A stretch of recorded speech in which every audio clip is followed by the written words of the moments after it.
হাসরের ময়দানে আল্লাহ তাআলার হক যেমন নামাজ, রোজা, হজ ও যাকাত ইত্যাদি বিষয়ে হিসাব গ্রহণ করা হবে। অনুরূপভাবে বান্দার হক সম্পর্কেও হিসাব নেওয়া হবে। দুনিয়ায় কেউ কারো হক নষ্ট করলে, আত্মসাৎ করলে অথবা কারো প্রতি জুলুম অত্যাচার করলে তার হিসাব ও বিচার হবে। হক সম্পর্কে অপরাধী হয়ে তারা সম্মুখে উপস্থিত হওয়া ততটা বিপজ্জনক নয় যতটা বান্দার হক আত্মসাৎ করা এবং তার প্রতি জুলুম অত্যাচার করা বিপজ্জনক। কেননা আল্লাহ তাআলা হচ্ছেন মহান, অভিভাবক মুক্ত সত্তা।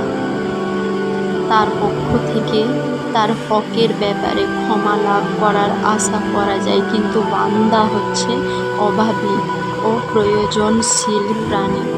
তার একটি পুণ্য দ্বারা উপকৃত হওয়া এবং মুক্তি লাভের আশা থাকবে। এ কারণে মহাবিচারের দিন বান্দার